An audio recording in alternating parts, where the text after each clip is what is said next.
Assalamualaikum warahmatullahi wabarakatuh. Perkenalkan, nama saya Wulandari SHMAH. Saya salah satu dosen di Fakultas Hukum Universitas Bengkulu. Sebagai dosen, saya telah menjalankan tridharma perguruan tinggi, yakni pengajaran, penelitian, dan pengabdian. Yang mana pada sistem pengajaran saya telah menggunakan metode DIA, yang mana DIA ini sendiri adalah delivery. Delivery merupakan pemberian materi pembelajaran secara mandiri kepada mahasiswa. Kemudian interaction, yang mana ini merupakan kegiatan tatap muka antara dosen dengan mahasiswa, baik itu di dalam kelas, dalam perkuliahan maupun diskusi di luar kelas. Kemudian yang A adalah assessment, yang mana assessment ini maknanya adalah berupa pembagian tugas terstruktur, yang mana tugas ini terdiri dari analisis kasus, kemudian analisis jurnal, dan juga diskusi kelompok. Adapun salah satu materi ataupun mata kuliah yang saya ajarkan adalah hukum tata negara. Hukum tata negara ini sendiri terdiri dari 3 SKS dengan kode mata kuliah adalah HFB 101. Adapun capaian pembelajaran mata kuliah hukum tata negara ada 4, yaitu bertakwa kepada Tuhan Yang Maha Esa dan mampu menunjukkan sikap religius, berperan sebagai warga negara yang bangga dan cinta tanah air, memiliki nasionalitas beserta rasa tanggung jawab pada negara dan bangsa. Kemudian yang kedua, mampu menguasai dan mengaplikasikan serta memanfaatkan ilmu pengetahuan dan teknologi pada bidang hukum tata negara dalam penyelesaian masalah-masalah hukum serta mampu beradaptasi terhadap situasi yang dihadapi.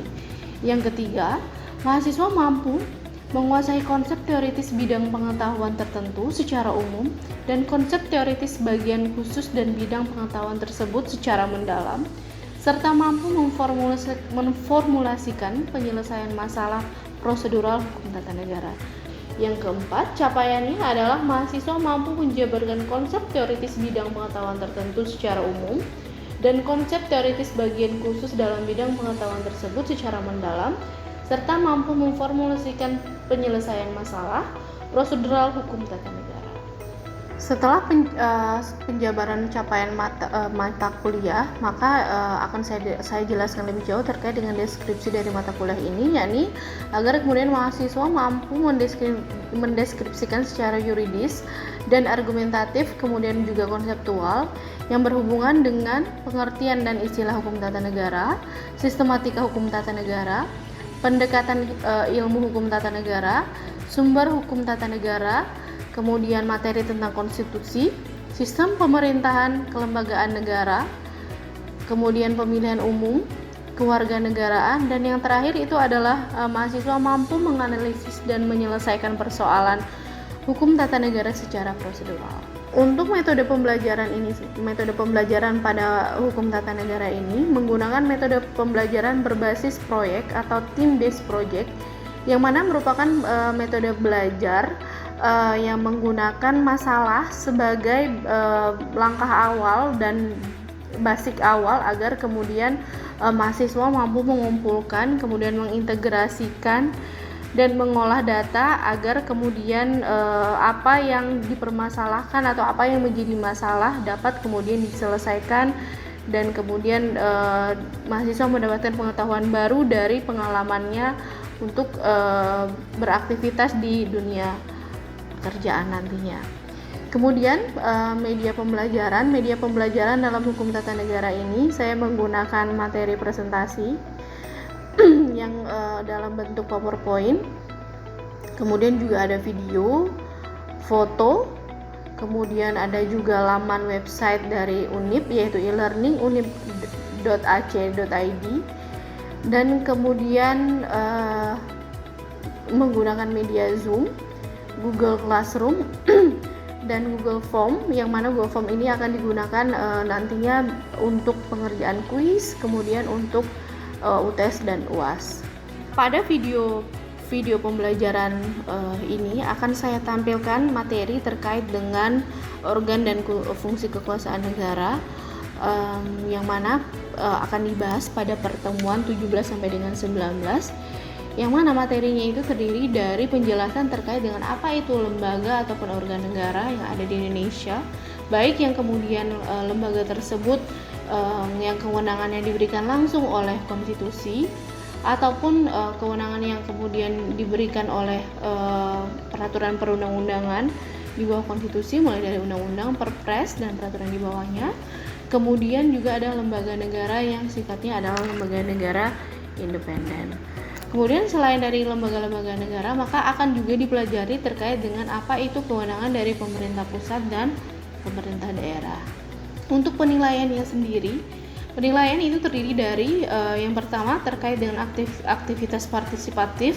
Ini merupakan aktivitas mahasiswa apakah aktif atau tidak di kelas.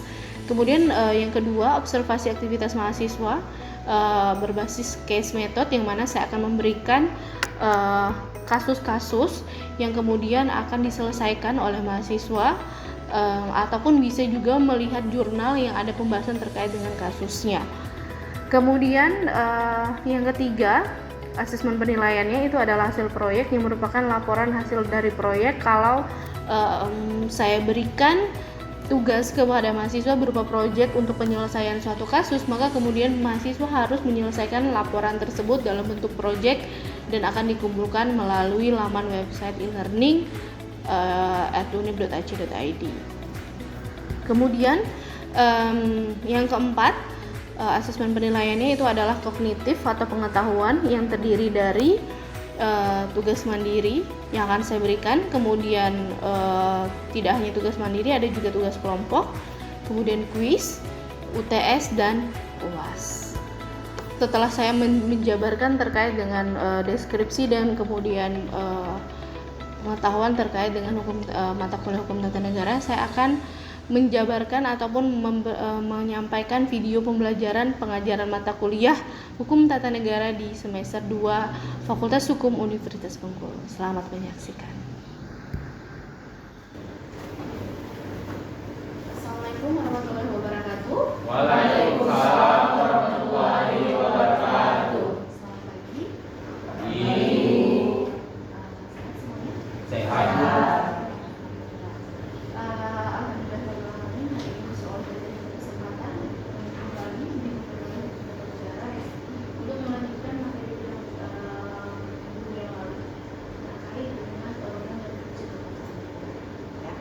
Sebelum melanjutkan materi ke selanjutnya,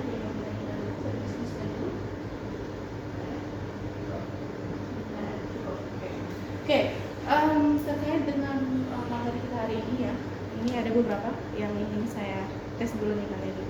Kalau ini gambar pertama yang saya kayak ini kira-kira lembaga negara apa yang kemudian masuk terlintas di kalian? Apa ya? DPR. Terus apa lagi yang berkantor di sini siapa aja selain DPR? DPR. Terus satu lagi? Ya, oke. Ini selanjutnya. Nah, apa nih kalau di lembaga apa? Mahkamah Agung. Ini? Mahkamah Konstitusi. Nah, terakhir nih. Gambar siapa nih? Oke. Dari keempat yang sudah saya berikan ke kalian tadi ya, itu adalah beberapa contoh dari lembaga negara yang ada di Indonesia, yang kemudian ada yang lembaga negara tersebut diatur di dalam konstitusi, atau ada satu lagi juga, ada kemudian lembaga negara yang diatur kewenangannya oleh konstitusi, ada lembaga negara yang kewenangannya diatur di luar dari konstitusi, misalnya hanya batasannya undang-undang, bahkan malah peraturan perundang-undangan di bawahnya seperti perpres, kepres, seperti itu ya. Oke. Sebelum kita masuk ke materinya, ini ada skenario pembelajarannya ya, dimana hubungannya belajar 10 menit, kemudian materi 30 menit, tugas individu dan diskusinya 30 menit, kemudian 20 menit, tugas kelompok 10 menit, dan 30 menit. Ini kira-kira untuk satu pertemuan ini nanti yang akan kita lakukan ya. Kemudian tujuan dari pembelajaran ini adalah kemudian mahasiswa mampu menjelaskan organ dan fungsi kekuasaan negara. Kemudian yang kedua, mahasiswa mampu memahami kedudukan, tugas, fungsi lembaga-lembaga negara serta sistem pengisian jabatan pada lembaga tersebut.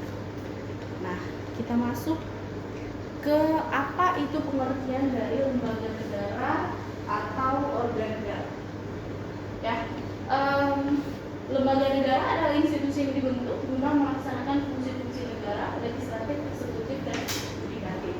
dari gambar yang saya berikan tadi, lembaga negara yang legislatif yang mana? DPR, DPR, DPD, dan kalau eksekutif? Presiden, Presiden dan Wakil Presiden. Kalau misalnya kalau apa ya? Kepala daerah. Dan yang ketiga itu adalah yudikatif yang mana? Mahkamah Agung, Mahkamah Konstitusi, Lingkungan peradilan yang berada di bawahnya serta Mahkamah Konstitusi. ya ini karena memang sudah ibadah udah sering sekali kita jumpai. Nah, ini ya ini saya berikan kalian waktu seperti yang tadi sudah sebenarnya pembelajarannya saya berikan kalian waktu untuk kemudian menjelaskan ada berapa jumlah lembaga negara yang diatur dalam undang-undang dasar atau konstitusi kita. Kemudian lembaga tersebut adalah lembaga kekuasaan legislatif, eksekutif dan yudikatif. Kemudian sebutkan lembaga tersebut disertai dengan tugas dan fungsi. Seperti tadi misalnya ada DPR, DPD, MPR. Nah itu tuh apa? Fungsi dan tugasnya. Kemudian presiden dan banyak lagi lembaga-lembaga negara lain yang sudah diatur di dalam konstitusi kita. Nah kalian sebutkan kalian sebutkan tugas dan fungsinya. Kalian cari ya, saya berikan waktu, kemudian berdua ini.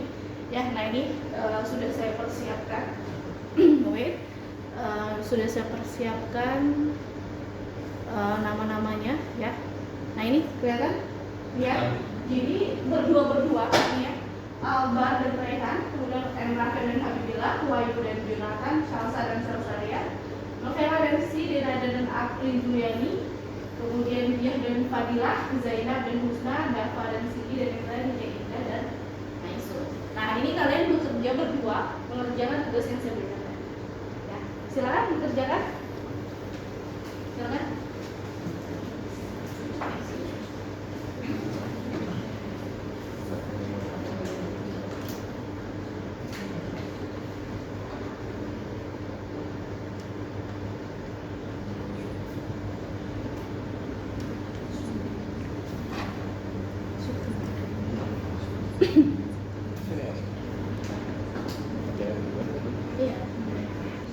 Oke, udah selesai ya waktunya. Saya panggil namanya siapakah yang beruntung, yang akan menjelaskan dan memaparkan tugas yang sudah saya berikan. Oke?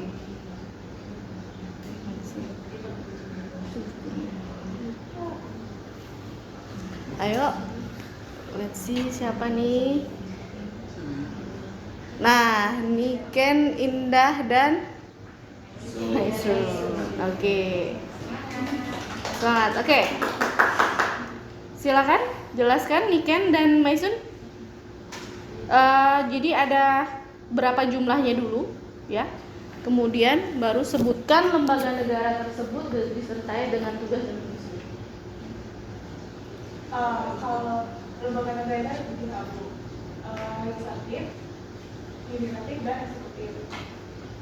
Nah, kalau eksekutif itu presiden dan wakil presiden, jadi sebagai pelaksana undang-undang. Nah, kalau legislatif itu DPR, MPR, DPD, tugas dan itu membuat undang-undang. Dan kalau yudikatif itu MA, MK, KY itu sebagai mempertahankan pelaksanaan undang-undang. Jadi totalnya ada berapa nih kan? 3. Total keseluruhan 3 yang lain gimana? Total keseluruhan? 8. Jadi total 7. Total keseluruhan loh ya lembaga negara yang diatur di dalam konstitusi. Yang bukan hanya menjalankan tugas legislatif saja, kan banyak itu.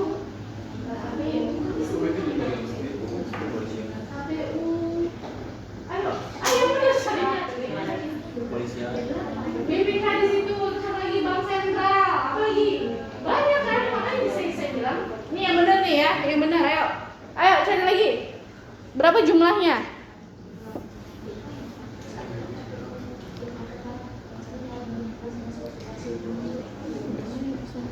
Nih kita panggil ya. Yang benar carinya ya, jumlah total keseluruhan lembaga negara yang ada di konstitusi. Jadi bukan hanya yang legislatif, yudikatif dan eksekutif saja, tapi semua. Oke, Zainab dan Husna?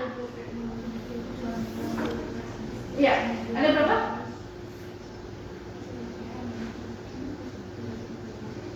Berarti kan harus buat konstitusinya kalau seperti itu. Ada berapa? Coba dihitung.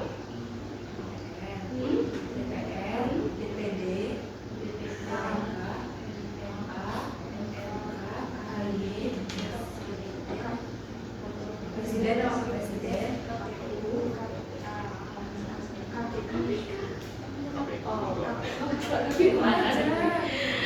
Aduh. Oke ya. Oke, cukup. Terima kasih Zainab dan Husna. Baik, ini ya. Kita masuk ke materinya. Jadi tadi ibaratnya sudah saya berikan kalian kesempatan untuk mencari. Jadi ya, ini klasifikasinya. Ya, kalau kita lihat ini ada Undang-Undang Dasar 1945 ya. Kemudian ini ada secara garis besarnya ada DPR, MPR, DPD, ya. Kemudian BPK, Presiden, MK, KY. Kemudian dibagi-bagi lagi. Ya, di sini kita lihat dari BPK sendiri. BPK ada BPK provinsi, kemudian di sini juga ada KPU, Bank Sentral, kemudian Presiden kewenangannya kemudian kepada pemerintah daerah yaitu Gubernur DPRD, kemudian kabupaten kota, bupati, wali kota DPRD. Kemudian juga ada di bawah presiden, di bawah naungan presiden selain Pemda, Gubernur dan bupati, wali kota, ada juga Kementerian Negara, kemudian Dewan Pertimbangan dan TNI Polri. Ya, DPR, MPR, DPD udah jelas sebagai lembaga legislatif. Jadi ini kalau kita lihat klasifikasinya sesuai dengan yang tadi sudah kita lihat ya. Ada ini eksekutif, legislatif dan yudikatif. Sementara ini pelaksana pengawas keuangan. Nah, dari yudikatif sendiri itu ada MA dan MK. Yang mana MA sendiri itu di bawahnya itu ada lingkungan peradilan lagi. Kemudian di sini ada KY nih, kita lihat di pojok sebelah sini. KY ini tidak masuk lingkup peradilan ya, dia berbeda. Karena apa? Karena fungsi KY itu hanya sebagai pelaksana pengawas etik hakim, kemudian mengawasi mengusulkan ya hakim Mahkamah Konstitusi, hakim agung sebagai timnya nanti tim seleksi gitu ya.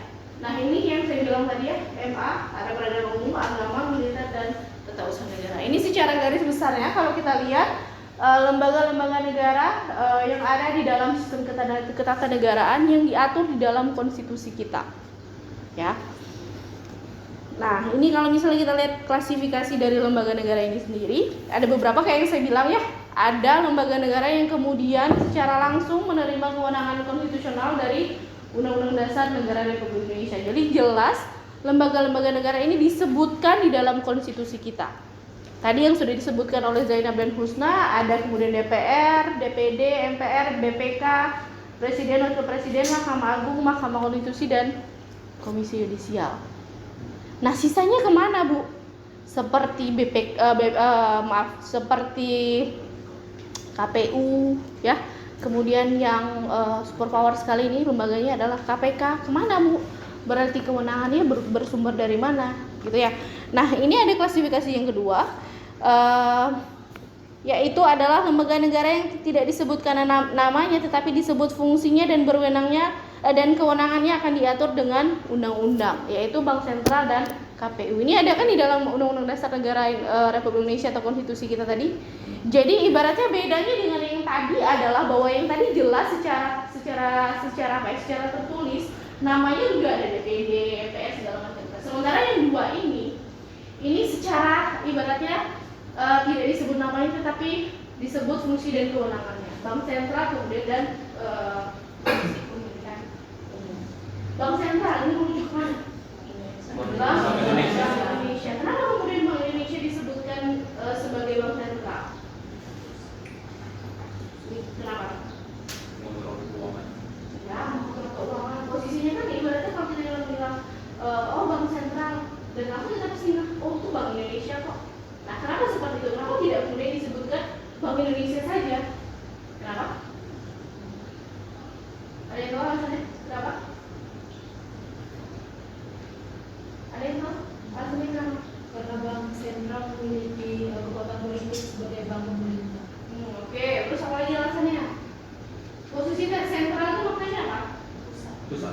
pusat, berada di tengah-tengah.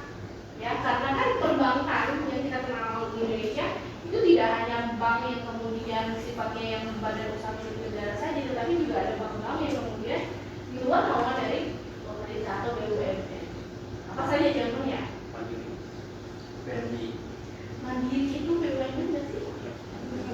BUMN kan? Apa yang swasta coba? BNI.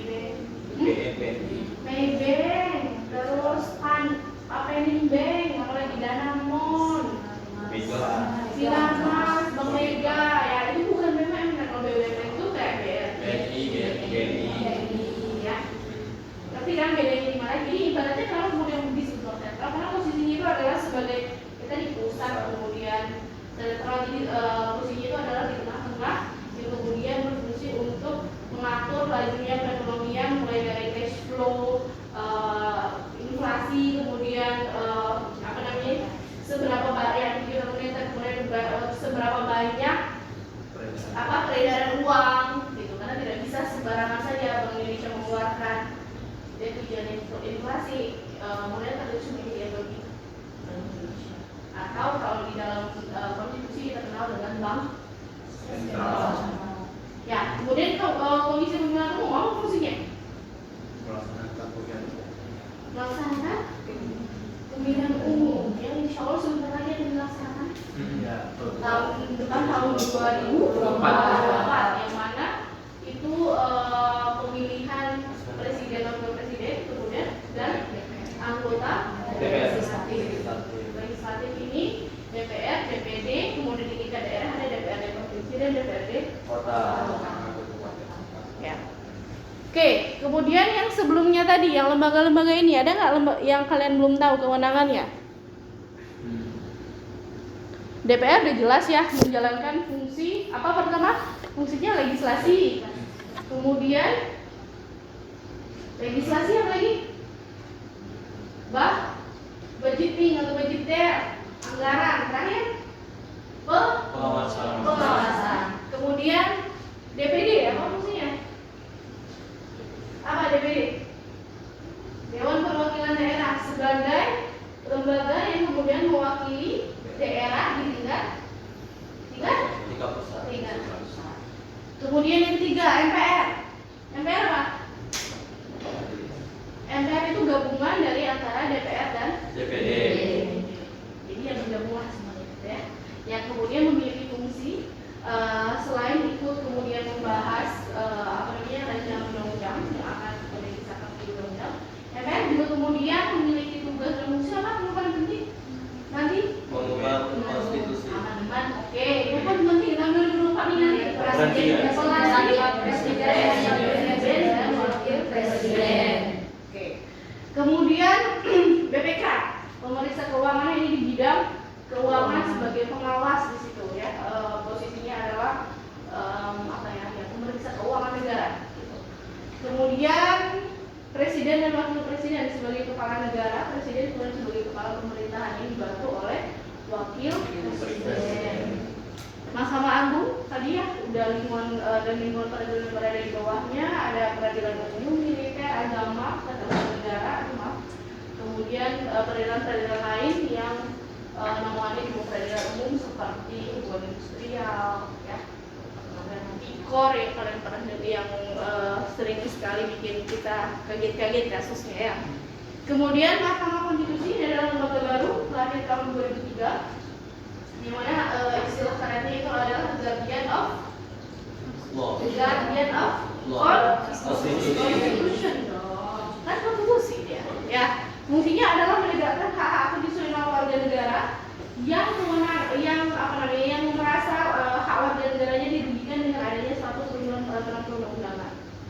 Dan pengujiannya di mana 4 kewenangan Mahkamah Konstitusi. Pertama, judicial review undang-undang terhadap undang-undang dasar, kemudian pembubaran partai politik, kemudian memutus sengketa antar lembaga negara yang kewenangannya diatur oleh undang-undang dasar. Ya, tadi ya, ini semua ini ya, ini kan diatur oleh undang-undang dasar nih. Nah, kalau ada sengketa antara sengketa kewenangan atau tumpang tindih kewenangan, yang satu merasa ini kewenangan mereka DPR, yang satu merasa ini kewenangan presiden, ribut misalnya, kemudian terjadi sengketa, Maka yang berhak untuk memutus sengketa ini adalah Mahkamah Konstitusi. Yang terakhir, kewenangan MK adalah memutus sengketa hasil pemilihan umum. Nah, nanti 2024 kalau ada ibaratnya sengketa nanti akan dilaksanakan di Mahkamah Konstitusi. Dan satu kewajiban yang dimiliki oleh Mahkamah Konstitusi adalah memberikan pendapat atas dugaan pelanggaran yang dilakukan oleh Presiden dan Wakil Presiden. Ya, itu satu kewajibannya. Kemudian Komisi Yudisial tadi sudah saya singgung bahwa ini tidak masuk dalam lingkup peradilan, tetapi dia posisinya adalah sebagai lembaga pengawas yang mengawasi lembaga peradilan, khususnya untuk hakim-hakim ya, etiknya diawasi. Kemudian sebagai tim yang mengusulkan hakim agung, kemudian hakim MK, dan ya sebagai panselnya juga. Ya, oke, ini udah dua ya kita ketahui.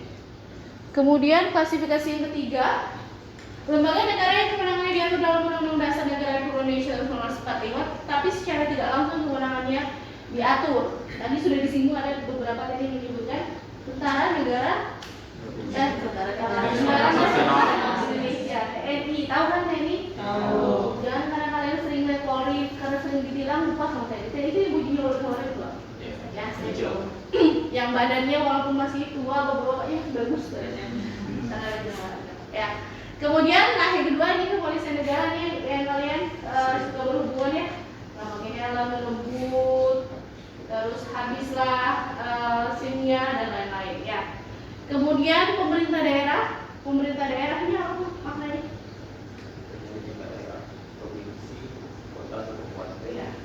Pemerintah daerah adalah kemudian organ negara yang berada di daerah, yang mengatur daerah, yang mengatur secara mandiri daerahnya. Siapa pemegang pemerintah daerah? Di tingkat provinsi, gubernur. Kemudian di tingkat kabupaten kota, bupati. Dan yang terakhir itu adalah partai politik. Nah, siap-siap ya kalian makan janji politik. Ya. Oke. Kemudian klasifikasi yang selanjutnya. Oh, sudah selesai ternyata klasifikasinya. Nah, ini ya. Jadi apa kalau misalnya kita lihat ya lembaga negara Indonesia itu bisa kita lihat dari dua masa, mulai dari sebelum amandemen dan pasca amandemen. Nah, ini adalah contoh terkait dengan fungsi MPR sebelum amandemen dan pasca amandemen. Ya. Kalau ini sebelum amandemen, MPR itu merupakan penjelmaan seluruh rakyat Indonesia, yang mana kewenangannya itu merupakan perwakilan politik, perwakilan daerah, perwakilan fungsional. MPR adalah lembaga tertinggi negara, kedaulatan di tangan rakyat dan dilakukan sepenuhnya oleh MPR. Kemudian dasar itu adalah pasal 1 ayat 2 Undang-Undang Dasar 1945. Ya, kelihatan sekali kan bedanya. Kalau sekarang ada nggak lembaga tertinggi? Udah tidak ada. Jadi semuanya tuh posisinya sama. Tadi yang kita sebutkan lembaga-lembaga negara itu posisinya sama. Entah itu presiden, entah itu DPR, entah itu MPR, entah itu DPD, entah itu MA, posisinya sama. Tidak ada yang lebih tinggi dan tidak ada yang tertinggi, posisinya sama. Ya, dengan berubahnya Undang-Undang Dasar ya, pasca amandemen, maka ketentuan ini dihapuskan. Kemudian juga yang kedaulatan di tangan rakyat dan dilakukan sepenuhnya oleh MPR. Jadi ibaratnya rakyat mempunyai ini kedaulatan, tapi sepenuhnya yang menjalankan adalah MPR. Jadi luar biasa sekali besarnya power yang dimiliki MPR pada masa sebelum amandemen konstitusi kita. Tapi kemudian pasca amandemen apa bunyinya? Kedaulatan di tangan rakyat dan dilakukan sepenuhnya. Ya, itu contoh perbedaan lembaga negara ya. Nah, ini yang sesudahnya. Ya, sesudah amandemen apa kemudian fungsi dari MPR ini? Kedaulatan di tangan rakyat dan dilaksanakan menurut Undang-Undang Dasar. Tadi siapa yang sebut rakyat? Kemudian 2, kedaulatan atau kekuasaan tertinggi berada dan berasal atau bersumber dari rakyat. Yang ketiga, kedaulatan rakyat harus diselenggarakan atau dilaksanakan menurut ketentuan Undang-Undang Dasar sendiri. Yang keempat, organ pelaku atau pelaksana prinsip kedaulatan rakyat adalah semua lembaga negara. Oke, nah ini tadi ya klasifikasi. Selain yang tadi, ini juga dikenal dibagi dua ya, klasifikasi lembaga negara ini berdasarkan perintah Undang-Undang Dasar. Itu yang tadi ya, yang disebutkan langsung. Kemudian yang berdasarkan perintah undang-undang ada Komnas HAM, KPI, PPATK, kemudian Ombudsman dan lain-lain. Seperti Ombudsman ini awalnya dia bukan undang-undang dasarnya, tetapi adalah Kepres. Tapi kemudian mengingat Ombudsman ini masih eksis dan kemudian masih dibutuhkan, sehingga akhirnya naik dasar hukumnya menjadi undang-undang. Apa nggak apa-apa Bu seperti itu? Ya nggak apa-apa. Ya nggak masalah. Seperti KPK misalnya, KPK itu kan awalnya hanya ad hoc sifatnya, tapi alhamdulillah sampai sekarang masih berlanjut ya, karena memang kok alhamdulillah ya, korupsi kok alhamdulillah. Nah ini juga ibaratnya buntut dari trias politika ya, kewenangannya ada kekuasaan legislatif, eksekutif, dan yudikatif, yang mana tadi sudah kita sebutkan lembaga-lembaga negaranya. Nah, untuk jadi kalau misalnya teman-teman tahu atau pernah dengar selain lembaga negara yang ada, kemudian diatur konstitusi, dan ada yang kemudian lembaga negara yang diatur oleh undang-undang atau peraturan di bawahnya, dan yang terakhir itu adalah lembaga-lembaga baru atau yang kita kenal dengan lembaga negara independen, yang contohnya adalah Ombudsman, KPK, apalagi lembaga negara independen, KPK, Ombudsman, apalagi Komnas HAM. Apalagi satu lagi